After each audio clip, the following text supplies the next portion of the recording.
Welcome friends to another edition of Wesley's Food Den, and today I'm going to be making a very simple recipe for roti or chapatis, very famous all over the world, to be eaten with whatever curry. Some people just like to put butter on it and have it with tea. Today it will be used for dinner, and here goes. I have 2 cups of chapati atta or roti flour. Now roti flour does not need boiling water. You would need about 100-150 ml of warm water.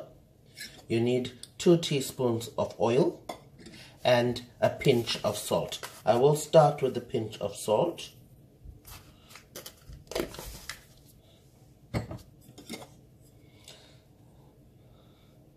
As a rule of thumb, for every cup of flour, you have 1 teaspoon of oil.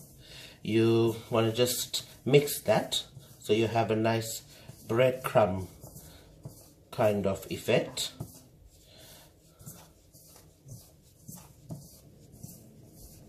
Now, chapati flour does absorb water, and so it's very difficult to tell you exactly how much of water, because it depends on the density of the flour. And I've noticed that different flours have different densities, so it has to be one for checking by your eye. Right, so I have crumbed this, and to this I will be putting our warmed water. Now you have to be careful, so I'm putting a little at a time. Now, and unfortunately you have to use your hands for this.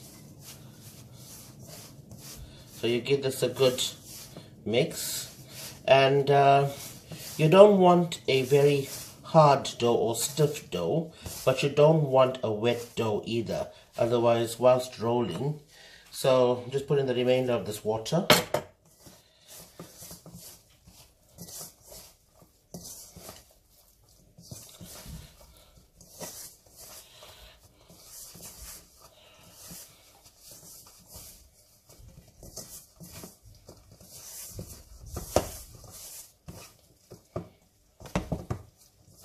It will stick to your fingers, but that's quite okay, because as you make the dough itself will attach itself to the rest, so you'll clean your hand at the same time. Now, I'm not going to be adding any more water to this dough, because I think this dough is fine. So I've used 2 cups of chapati atta. I've used just about 110 ml of water, warm water. So you need to dough this for a bit.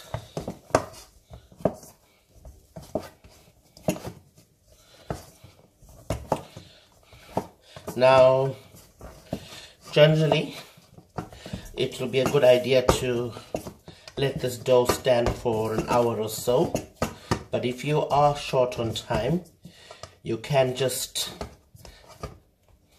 cover this dough and leave it to stand for about 15 to 20 minutes, and this dough will be good to go. Now, I am going to be just oiling my palms and just pat that into the dough.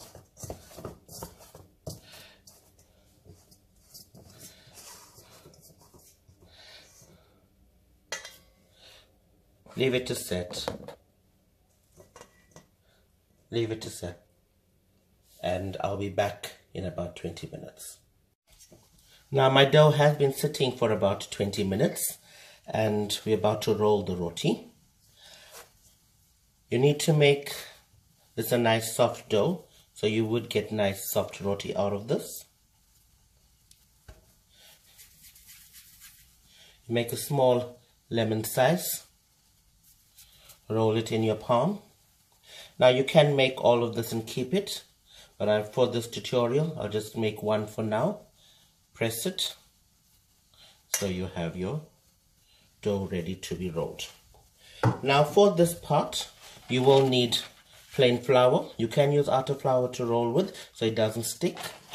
You will need ghee, so when the roti is done, and you will need to have your tawa on medium heat. Now you don't want your tawa too hot because it has to cook for a few seconds on the first side. Then when you turn it over, you cook it a bit longer, and then you turn your flame up when you put your roti directly on the flame. So let's go ahead and start rolling this. So I am dipping this in the flour.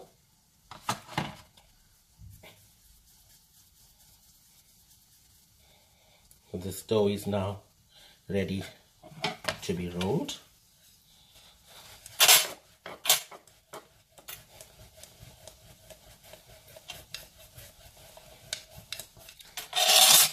Now many people do struggle with the rolling of the roti. In my experience, it's how the roti tastes and rather than how it looks. So don't be too bothered. And obviously practice does make perfect. Now you would find it sticking onto the surface, so you can keep on adding flour as need be.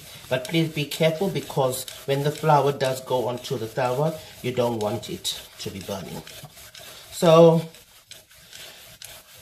the secret for the roti to puff when you put it on the flame is that you need to roll out the sides rather than the center.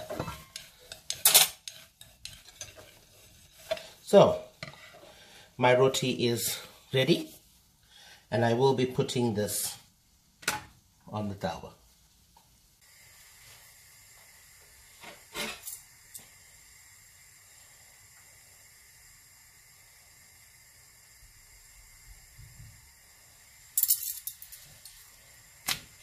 You want it to cook just for a few seconds.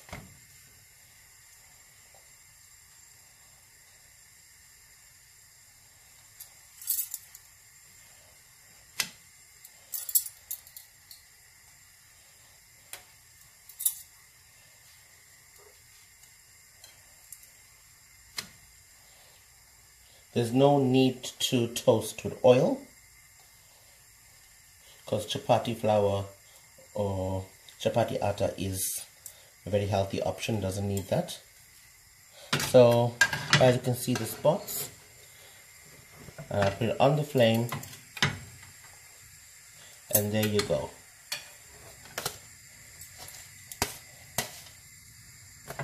And that is ready for our ghee.